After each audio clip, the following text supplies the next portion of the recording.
Salut tout le monde, c'est Antoine. Aujourd'hui, on se retrouve pour une nouvelle vidéo avec Antoine Saïs Papou, qui est l'auteur d'un livre qui s'appelle Les Communes Libres, qui est un super livre dont on va parler maintenant, et qui en plus est mon meilleur ami. Et du coup, ça me fait hyper plaisir de faire à la fois une vidéo avec un auteur comme j'en avais déjà fait avec Alexis Gallès, si vous vous souvenez, et puis aussi avec Manon, qui est l'auteur de BD, et avec en plus mon meilleur ami. Donc on va vous parler de son livre qui s'appelle Les Communes Libres. Allez, c'est parti.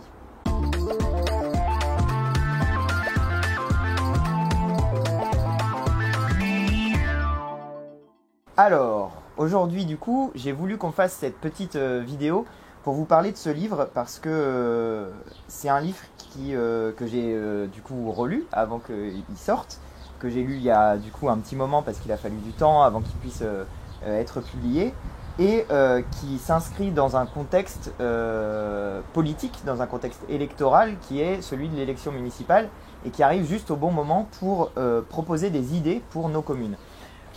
Du coup, Antoine, alors déjà, comment t'es venu l'idée et l'envie d'écrire ce livre?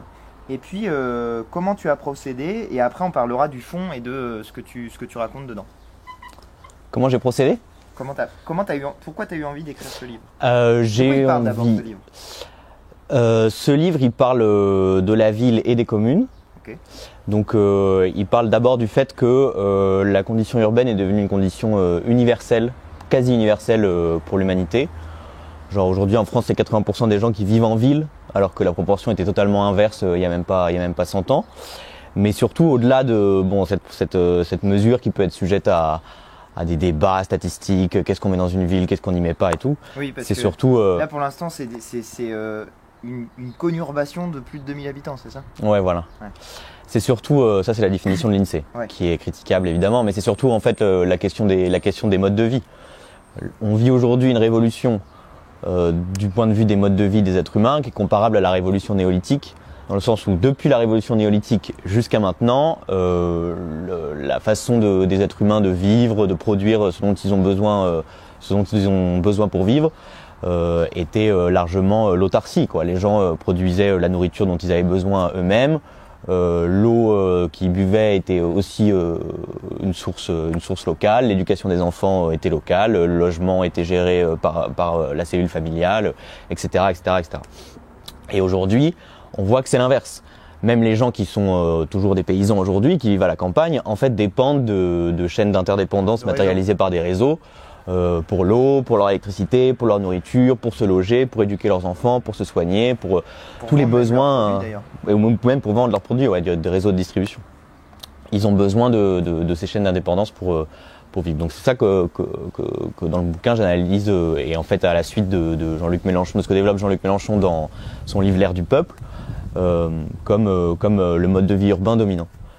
Et ce mode de vie, il a déplacé aussi les luttes sociales. Okay. C'est-à-dire pendant le 19e et une grande partie du 20e siècle, les luttes sociales étaient principalement centrées sur le monde de l'entreprise, l'usine. C'était la grève, et la lutte des classes était entendue comme une relation entre l'individu en tant que salarié et son patron. Et aujourd'hui, on voit que les luttes sociales sont beaucoup plus diverses et s'englobent dans un espace qui est en fait l'espace de la ville, vu qu'elle concerne non seulement les lieux de travail, cette conflictualité-là, elle n'a pas disparu. Attends. Ouais. Ok, c'est bon. On est à Châteauroux, donc c'est un peu de la suractivité. J'en ai dans les derniers moments de la campagne municipale, donc.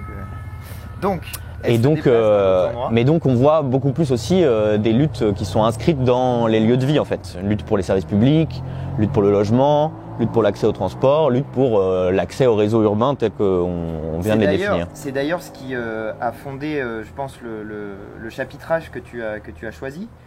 Pour vous le faire court, en gros, c'est d'abord les questions de transport qui sont étudiées, ensuite les questions de logement, ensuite ce que tu as appelé la ville productive, qui est, moi, c'est un des chapitres qui m'intéresse, qui m'a le plus intéressé, et d'ailleurs le plus inspiré aussi, y compris dans les propositions que j'ai faites sur le site internet de Châteauroux Citoyen. Qui est donc le site sur lequel on pouvait faire nos propositions.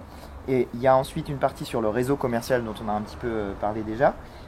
sur la conscience urbaine écologiste et aussi sur donc la dernière partie sur laquelle on reviendra sans doute à la fin et longuement, qui est aussi sans doute un des trucs les plus que tu as le mieux saisi, je trouve, d'une ville comme Châteauroux, qui est le patriotisme municipal. Mais du coup, alors pourquoi tu as eu envie d'écrire ce livre? En général, quand on écrit un livre, il y a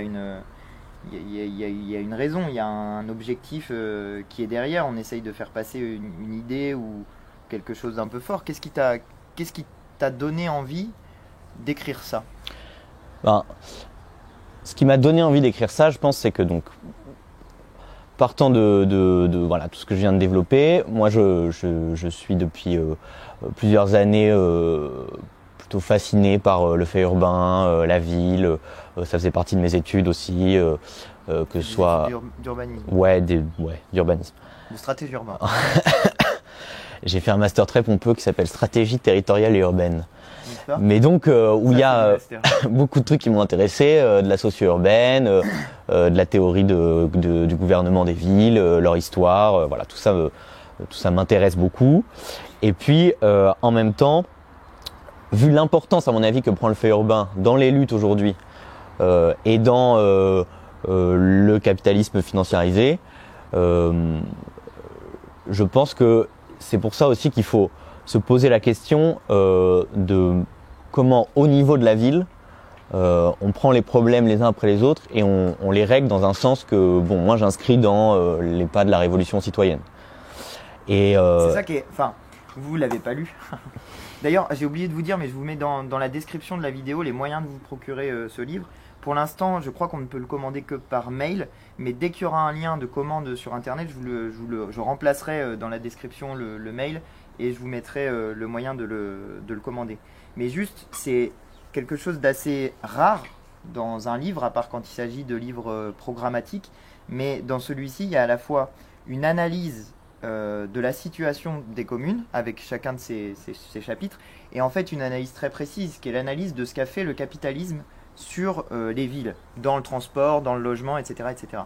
Et à la fois la partie qui est une partie programmatique, une partie qu'est-ce qu'on pourrait faire, comment on peut utiliser les communes pour faire autre chose que ce qui est fait par le capitalisme, qu'est-ce qui serait voilà, des communes libres, et dans le sens, moi je le comprends libre, dans le sens libéré de la puissance de l'argent, enfin de la puissance du capitalisme dans les communes. Et en fait, la liberté qui est celle qui peut se reconquérir, à mon sens, c'est comme ça que je comprends le titre en tout cas, c'est celle que les citoyens eux-mêmes, en s'impliquant dans les affaires de la commune, peuvent récupérer.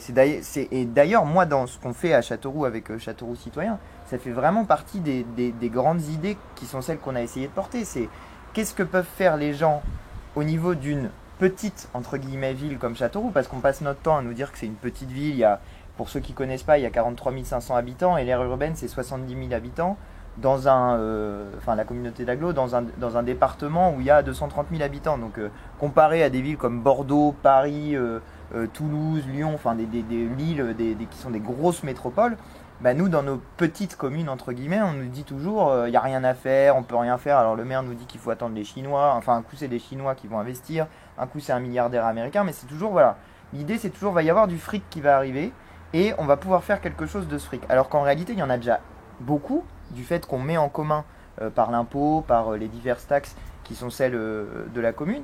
Et cet argent-là qui est présent déjà et qui est mis en commun pourrait être utilisé à faire des choses localement qui pourraient être intéressantes pour la collectivité. Et justement, moi, c'est ça qui me passionne dans ce bouquin. On va peut-être pas faire tous les chapitres. Lui, sa spécialité, du coup, c'est le logement, puisque toi, tu étais aussi responsable du livret logement de la France Insoumise. Moi, une des questions qui m'a le plus intéressé, bon, c'est celle de la production, la production dans la ville. Il y a une tendance depuis des années et des années au fait que la production industrielle s'en va. Et ce que tu expliques dans le livre, c'est que certes, c'est des logiques nationales qui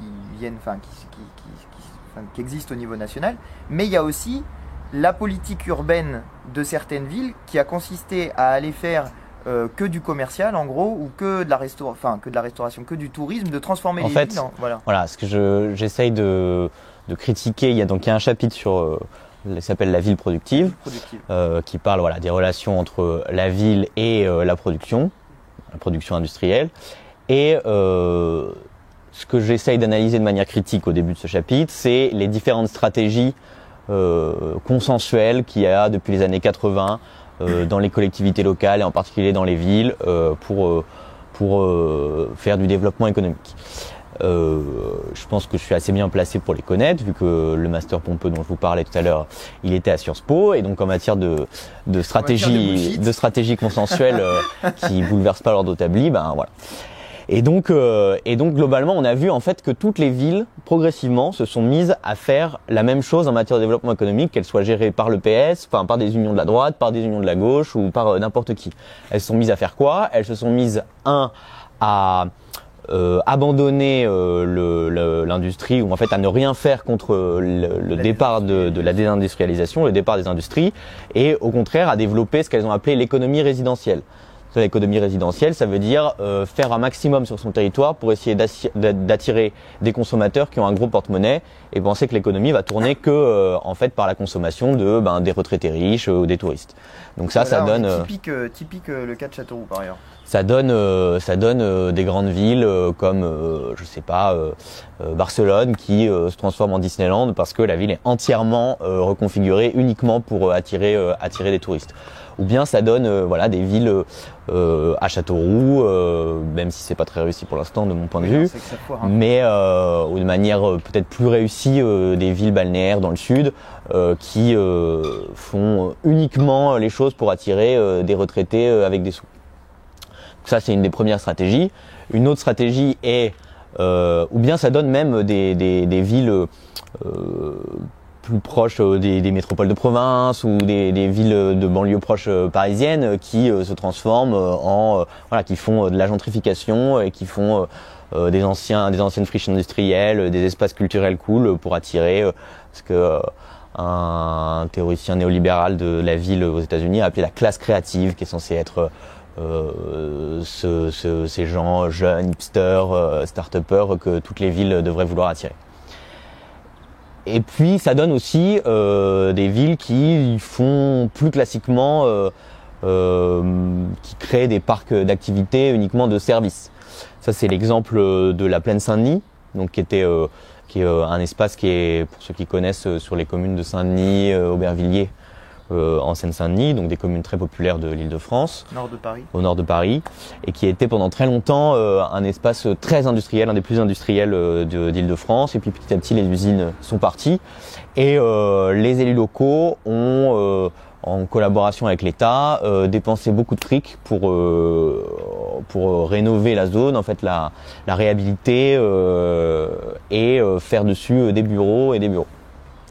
Et ça, cette stratégie-là, de son point de vue interne, c'est une réussite parce que aujourd'hui, la Plaine Saint-Denis, c'est le deuxième espace de bureaux d'Île-de-France après la Défense. D'accord. Mais d'un point de vue des gens qui habitent à Saint-Denis ou qui habitent à Aubervilliers, c'est un échec parce que c'est des communes où les taux de chômage sont toujours hyper élevés, parmi les plus élevés d'Île-de-France, et les taux de pauvreté parmi les plus élevés de France.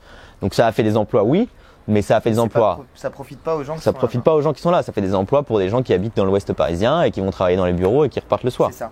Mais du coup, le moyen... Alors c'est marrant parce que c'est un peu une logique qu'on nous a... Je pense notre génération, on nous a un peu dit, en gros, l'industrie va disparaître quoi qu'il arrive et on peut rien faire presque contre la désindustrialisation, même si en ce moment, justement, c'est un autre fait intéressant. On est en pleine période de coronavirus qui fait qu'on constate que notre atelier mondial qui est en Chine... quand il doit s'arrêter, c'est toute l'économie mondiale qui s'arrête et du coup il y en a qui réfléchissent. Vous avez vu que les bourses sont en train de se casser la gueule aussi en partie à cause de ça, et c'est plein de gens qui se mettent à réfléchir en se disant peut-être que pour des choses vitales au minimum, même si les capitalistes vont mettre un peu de temps à réfléchir sur le fait que tout est vital et que la relocalisation de l'industrie et de la production est un besoin écologique majeur, mais il y a plein de gens qui commencent à se dire peut-être qu'en fait avoir l'industrie à l'autre bout du monde, ça peut pas marcher typiquement pour les médicaments dans la situation dans laquelle on est. Et du coup, des solutions collectives où on socialiserait une partie de l'économie et où on aurait une production nationale même socialisée d'État, quoi. commence à revenir dans la discussion publique, dans le débat public. Et en fait, toi, ce que tu expliques dans le livre, c'est que, y compris au niveau de la commune, il n'est pas inenvisageable de se dire qu'on pourrait avoir des agences de planification écologique qui déterminent ce qui pourrait être des priorités pour la production industrielle locale. C'est ça, l'idée, c'est que ce que le livre défend, c'est que les communes peuvent être elles-mêmes des acteurs industriels, notamment en organisant des filières locales dont on a besoin pour la planification écologique. Par exemple, on sait qu'on va devoir de plus en plus abandonner le béton pour la construction, pour le BTP, parce que c'est énormément consommateur d'énergie et par ailleurs que c'est pas la matière la plus efficace ensuite pour l'isolation thermique. Pour ça, il faut donc construire des filières qui prennent en charge par quoi on va remplacer le béton. Par exemple par le bois, par exemple par la terre, et ces filières, ça fait des nouvelles filières du bâtiment qui peuvent être prises en charge par les communes, non pas en faisant uniquement d'une économie publique, mais par des actions stratégiques de la commune, elle peut y compris dans les marchés publics qu'elle passe. Dans les marchés publics, donc agir en amont, dans les marchés publics qu'elle passe pour provoquer une commande, en aval plutôt donc, mais donc aussi agir en amont en ayant une scierie municipale par exemple, qui gère qui gère la transformation du bois, ou bien en ayant des forêts publiques et en étant partie prenante de la gestion de certaines forêts. Ouais. Et donc ça c'est sur tous les maillons de la chaîne de production, les communes pourraient intervenir pour dire on réoriente vers l'intérêt général une filière industrielle. Et comme ça, et de la même manière, elle garde son intérêt. Et ça crée de l'emploi. Et même au niveau, tu parles industriel, mais en fait, il y a un chapitre aussi qui est consacré à la partie commerciale dans ton livre, où en gros, ce qu'explique Antoine, c'est on a créé des hypermarchés qui obligent à utiliser la voiture, qui sont coûteux en pollution et aussi en services locaux, c'est-à-dire en petits commerces locaux qui avant avaient tout un tas d'impacts positifs, que ce soit en matière de sûreté, en matière de écologique parce que vous vous déplacez moins, en matière de vie dans la commune.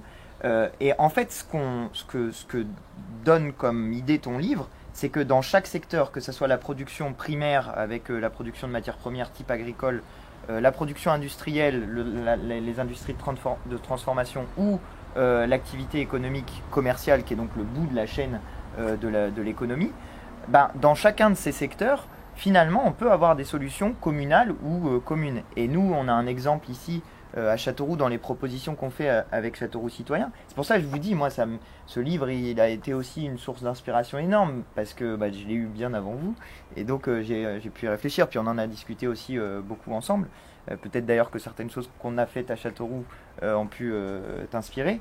Mais dans les propositions qu'on fait à la fin, il y a faire une agriculture municipale pour alimenter la cantine. Donc ça, c'est vous sortez de l'agriculture avec les pesticides et un gros agriculteur capitaliste de base pour passer à complètement autre chose et à une agriculture municipale. Et puis de même, on propose de faire de l'industrie municipale avec la production d'hydrogène pour alimenter les bus à hydrogène. Donc vous voyez, l'idée c'est à chaque fois que la commune peut susciter le marché qui va utiliser les productions et s'investir dans la production, et à la fin, en bout de chaîne, vous avez une dernière proposition qui est les supérettes municipales. Si je peux rajouter un truc sur toutes ces propositions, c'est pourquoi elles sont intéressantes. Elles sont intéressantes parce que pour ce que ça va créer localement, mais à mon avis, pas seulement. Elles sont aussi intéressantes dans le fait que ça accomplit des tâches pour la révolution citoyenne. Je voudrais pas entretenir l'illusion selon laquelle tout va changer au niveau local, tout va changer au niveau des communes et on va changer le monde comme ça. Aujourd'hui, là, moyennement l'approche des élections municipales le municipalisme est très à la mode à gauche. C'est un mot qui est très à la mode, etc. Mais je pense que beaucoup de gens l'utilisent sans savoir précisément à quoi ça se réfère, et ça se réfère à un théoricien anarchiste qui s'appelle Murray Bookchin et qui lui théorise la prise du pouvoir par les communes, mais dans une perspective de dépérissement de l'État et de son remplacement par une sorte de confédération des communes. Moi, je crois pas du tout à ça. Je pense que la conquête du pouvoir d'État et son exercice dans le cadre de l'État-nation est absolument prioritaire et indispensable, en tout cas en France aujourd'hui, pour changer le monde. Mais néanmoins, c'est-à-dire que prendre les communes, ça fait plusieurs choses. Un, ça donne des exemples, ça prouve que c'est possible.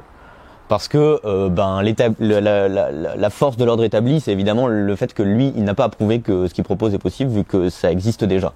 Et que la faiblesse des révolutionnaires, c'est que ce qu'ils proposent, ça paraît un peu lunaire et utopique parfois. Comme les congés payés au début. Hein. Voilà, comme beaucoup de choses. Donc il y a besoin de prouver, et la preuve par l'exemple, c'est quand on aura fait le référendum d'initiative citoyenne dans une commune, ça montrera que c'est pas la chienlit et qu'on peut le faire peut-être au niveau de la nation aussi. Ça, c'est la première chose. La deuxième chose, c'est que ça forme les consciences aussi. C'est que Jean-Luc Mélenchon dit souvent, notre objectif, c'est pas de faire un parti révolutionnaire, c'est de faire un peuple révolutionnaire. Je pense que au niveau d'une commune, le fait de mobiliser les gens pour reprendre le pouvoir, faire des assemblées de quartier, des référendums d'initiative citoyenne, les organiser vraiment, ou même reprendre le pouvoir d'un point de vue économique, ça fait progresser leur conscience, ça fait progresser dans la tête la confiance qu'ils ont en eux-mêmes, que les choses peuvent changer et que quand on s'y met à plusieurs et collectivement, on peut faire avancer les choses dans notre intérêt. Et troisième chose, c'est que ça prépare, peut-être des sortes de bases arrières pour l'affrontement qu'on va avoir. Parce que si on prend le pouvoir au niveau de l'État, il va y avoir un affrontement assez brutal avec le monde financier, avec tous les puissants de ce monde, quoi, globalement. Et peut-être que l'affrontement sera plus supportable si dans des endroits on a déjà construit des réseaux industriels qui sont en dehors justement de la dépendance à la finance, ou des réseaux de production et de distribution alimentaire qui sont en dehors de cette dépendance-là aussi. Donc voilà, c'est-à-dire que ça peut être des points d'appui aussi. C'est-à-dire que le livre, tu disais tout à l'heure, il s'appelle Les communes libres. C'est un peu une référence à l'histoire de France, et même plus largement on pourrait dire peut-être l'histoire de l'Europe, en tout cas d'une certaine partie de l'Europe, où les libertés républicaines au sens large se sont construites d'abord au niveau des communes. C'est-à-dire c'est les libertés qu'on a accordées d'abord aux villes, parce que là il y avait beaucoup de gens rebelles à l'ordre établi, à la monarchie, et voilà. Et donc on a leur accordé des libertés, et ces libertés démocratiques-là ont servi quand même de base pour ensuite leur expansion, la Révolution française, etc. Et non seulement ça, mais ensuite, après la Révolution française, c'est aussi vrai de la République sociale. Beaucoup de choses, on pourrait dire presque, en exagérant un peu, que le service public a été inventé au niveau communal par des mairies qui ont été prises par les socialistes du début du XXe, les communistes par la suite. Des choses comme le logement social, des choses comme même la sécurité sociale, parce que les premières mutuelles de santé des travailleurs, c'est des mutuelles communales faites par les mairies communistes et tout. Donc les communes libres, ça veut dire s'inscrire dans cette histoire où les communes sont non seulement un endroit où on fait les choses autrement, mais aussi on prépare la suite et on prépare la prise du pouvoir plus globale, quoi. Et justement, ça c'est tu parles de service public, et c'est marrant, il y a une des propositions qu'on fait à Châteauroux, c'est donc les supérettes municipales. Et très bonne proposition. Merci. Si vous habitez à Châteauroux, votez pour lui. Il s'appelle Antoine Léaumont. Le bulletin de vote, il y a sa photo dessus, il est vert, marqué Châteauroux citoyen, commune du peuple. C'est un super bulletin de vote. Ouais.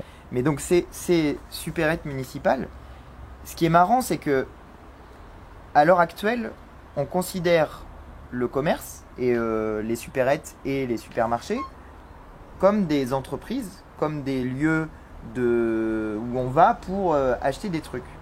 Ce qui est logique, c'est fait pour ça. Mais en réalité, c'est des choses qui sont indispensables à notre vie, désormais, du fait que ce que tu expliquais au début, du fait qu'on vit en réseau, du fait que c'est l'endroit où se concentrent les productions et où se concentrent les achats de l'économie réelle. En réalité, vous pouvez avoir une autre vision de ces endroits. Vous pouvez considérer que c'est du service, et que c'est du service qui pourrait être public.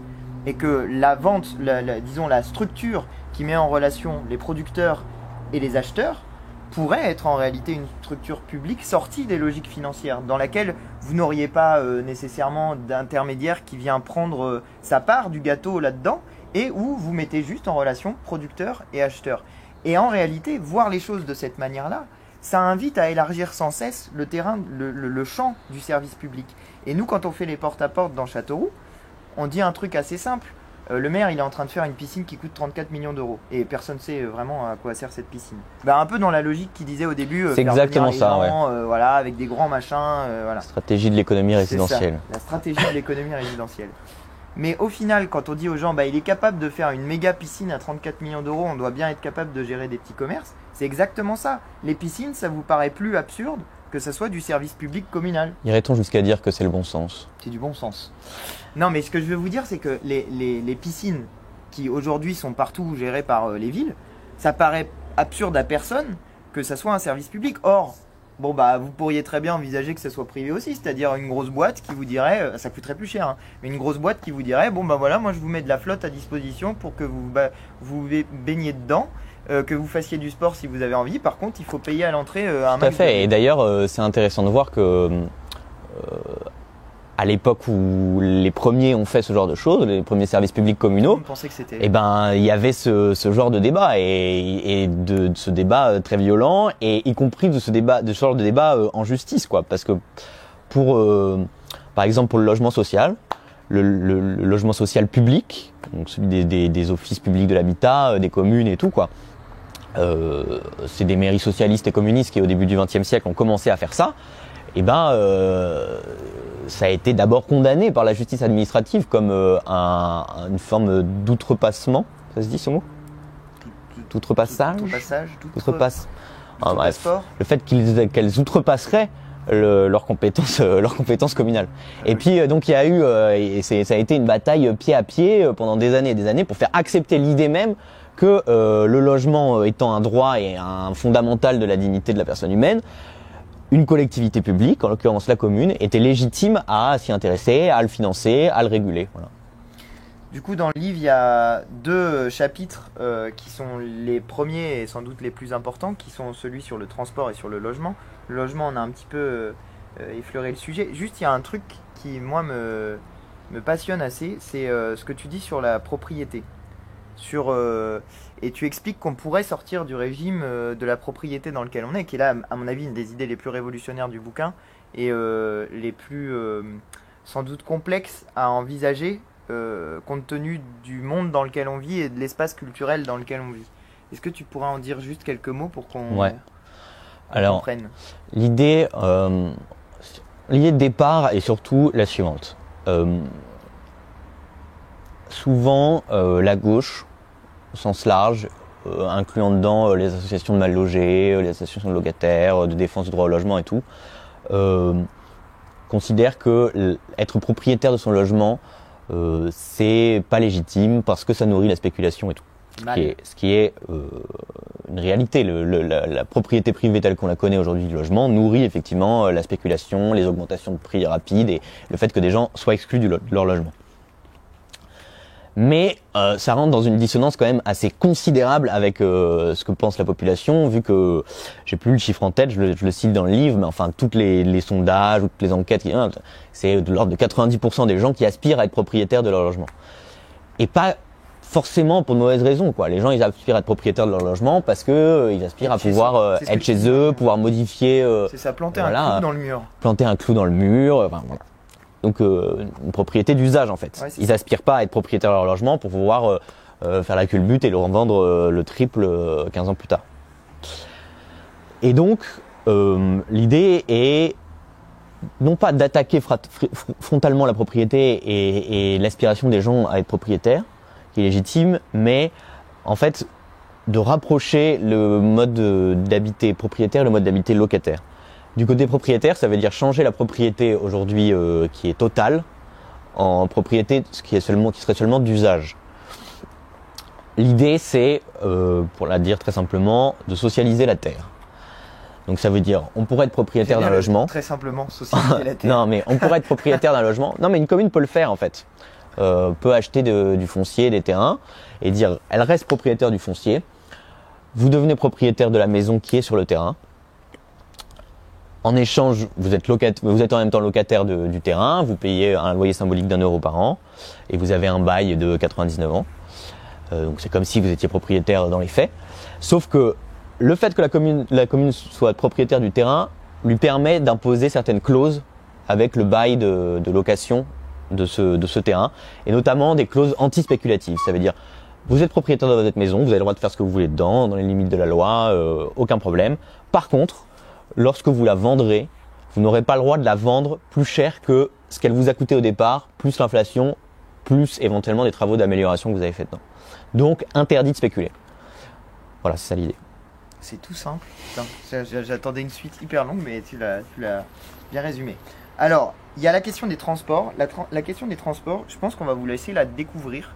Parce que si on l'aborde dans la vidéo, je pense que ça va faire le double en temps de la vidéo et qu'elle est bien traitée. Mais pour la résumer, l'idée c'est qu'il faut sortir aussi les transports du privé et du capitalisme qui essayent de se faire du blé dessus, mais pour une raison très simple et très concrète, qui est que si on veut faire face aux défis écologiques qui sont devant nous, ben ça c'est des choses qui doivent être sorties des logiques de profit, parce que sinon... il y a une petite autre idée que je résume en 2 phrases. Allez, vas-y. 2 phrases? Ouais, 2 phrases. Non, 3. Beaucoup de virgules. Des points-virgules. Voilà, c'est ça. Des points-virgules. C'est que ce que tu as dit est très juste. Une des conséquences de l'accaparement, ça se dit?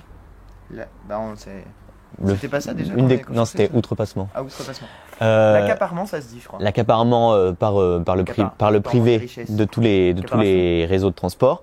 C'est ce que j'appelle leur balkanisation, c'est-à-dire qu'ils sont de plus en plus fragmentés, des petits réseaux différents, les trottinettes machin, le métro machin, la route, bref.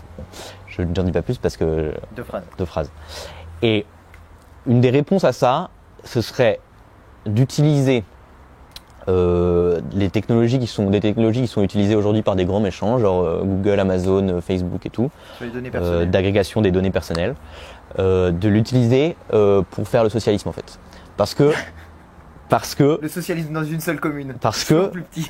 Ces technologies, c'est en fait un moyen formidable de faire le socialisme du point de vue planification, en fait, de passer d'une économie de marché à une économie planifiée. Voilà, je ne dis pas plus. On n'en dit pas plus, mais du coup, c'est plus expliqué, hein, évidemment. Ça vous donne trop envie de le lire, tu vois. Le fait, ce côté genre, il en reste un peu, c'est pas mal. Le dernier chapitre, qui est celui dont je vous parlais au début, il est sur le patriotisme municipal.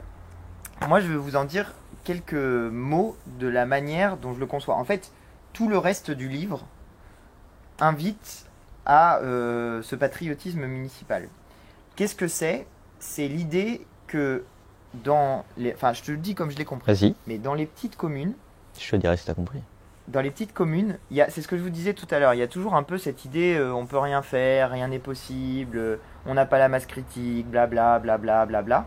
Mais il y a quand même une espèce de fierté de ces communes, qui n'est pas une fierté qui est liée à genre, on est tous nés là, ou je sais pas quoi, qui est liée à, c'est l'endroit où on vit, c'est l'endroit qu'on aime, et on sait qu'on pourrait en faire des choses qui sont fantastiques, mais ces choses qui pourraient être fantastiques sont bloquées par ceux qui gouvernent, par ceux qui ne font rien, par ceux qui prennent des mauvaises décisions, etc. etc. Et l'idée est qu'en se réaccaparant le pouvoir politique au niveau local, par des référendums d'initiative citoyenne, par de l'investissement de la commune qui investit dans l'économie, par toutes les choses qu'on vient de voir, eh bien, il est possible de redonner de la vie, de l'activité et du bonheur, en fait, dans ces communes. Moi, je le comprends comme ça. Je sais pas si je l'ai bien dit, je l'ai pas fait sur la partie philosophique. C'est pas mal, sauf que ça concerne pas que les petites communes. En fait, c'est... Ouais, c'est que moi, j'ai un prisme très Castéro. Il y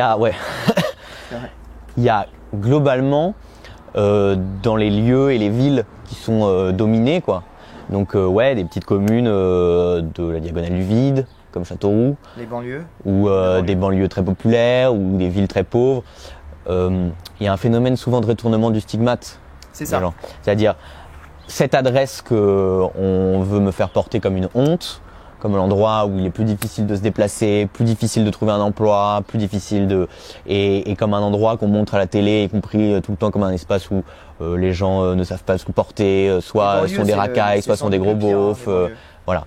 Et ben, je vais le porter comme une fierté, cet endroit, c'est un truc qu'on voit dans plusieurs phénomènes, par exemple le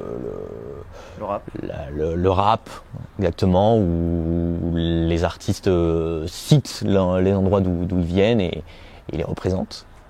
Ou bien même la ferveur populaire autour de l'Olympique de Marseille, parce que Marseille est une ville très très pauvre, une ville qui est la deuxième ville en termes de population en France, mais qui est très dominée dans la hiérarchie des villes en France.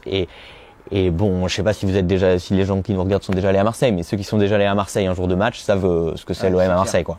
C'est tout le monde. C'est impossible d'y couper, et voilà. On fait un coucou à Seb. Coucou Seb. Moi, je suis pour le PSG, je précise. Mais, et moi pour la Berrichonne, mais cette année c'est pas. Mais sûrement vous connaissez pas. Non, allez, c'est vachement bien. Mais cette année c'est pas top. On est l'équipe de Ligue 2. Non, l'équipe qui a le record de matchs en Ligue 2. Ce qui est semi-cool. Ça pourrait être record de Ligue 1, mais. C'est pas semi-cool. Si, c'est semi-cool. C'est pas semi-cool. Si, c'est semi-cool. C'est à peine un cinquième cool. Non, bah voilà, tu vois, c'est un truc qui c'est à peine un cinquième cool. C'est quoi? À peine un cinquième cool. Non, c'est au moins 51% cool. C'est majoritairement cool. Bref, en tout cas, voilà, il y a ce phénomène de retournement du stigmate et donc de fierté locale. C'est ce que je viens de faire. Exactement. C'est genre, c'est pas cool ta ville de merde avec ton équipe de merde. Eh ben si, on a le record de matchs en Ligue 2. Bref, chacun jugera. Il y a des cas qui sont plus ou moins pertinents, mais moi ça me rend fier en vrai. La Berrichonne ? Mais oui, un peu. Ok. Bon, bref. Mais voilà, c'est ce genre de sentiment qu'ont les gens dans les villes. Voilà.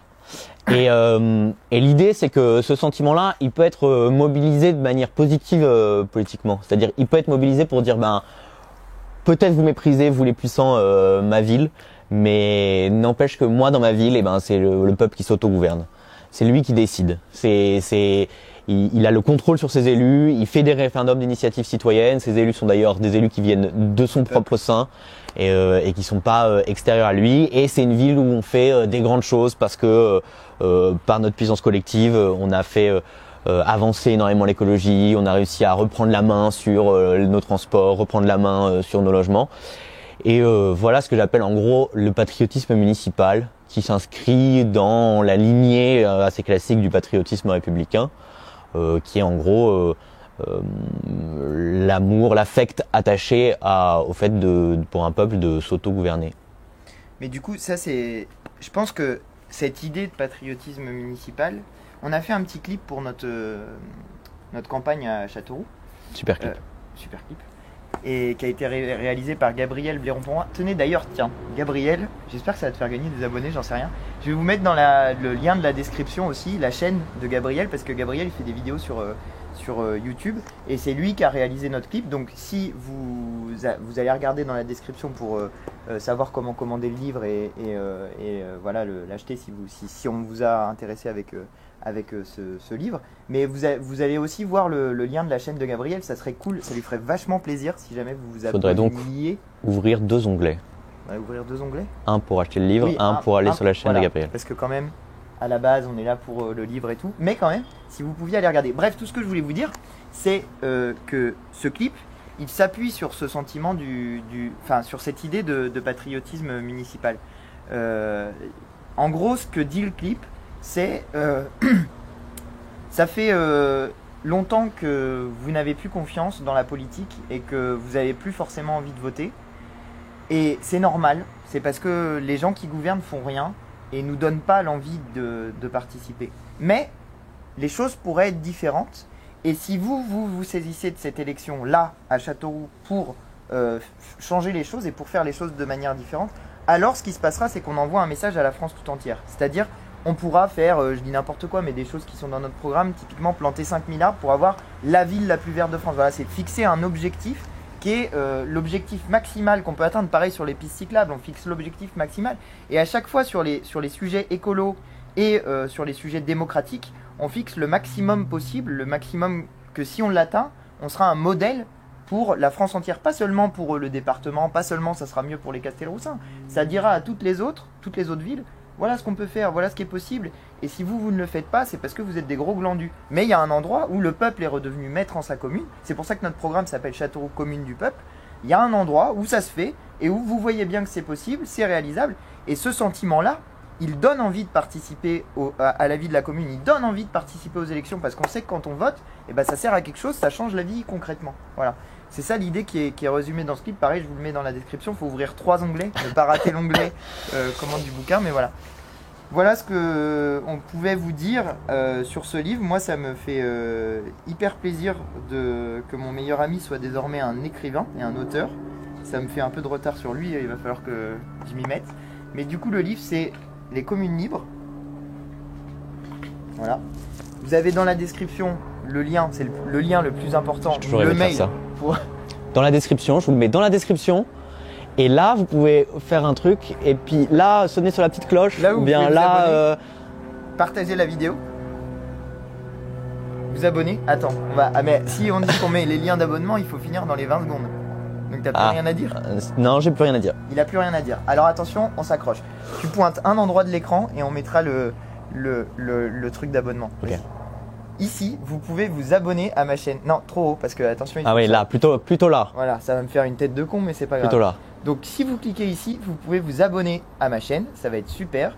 Et si vous cliquez ici, vous pourrez regarder la dernière vidéo que j'ai faite. Allez, salut. Pensez à acheter le bouquin. Salut tout le monde, c'est Antoine et... Antoine.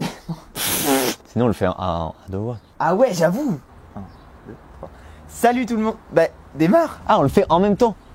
Pourquoi tu crois que je dis 1, 2, 3 Je sais pas.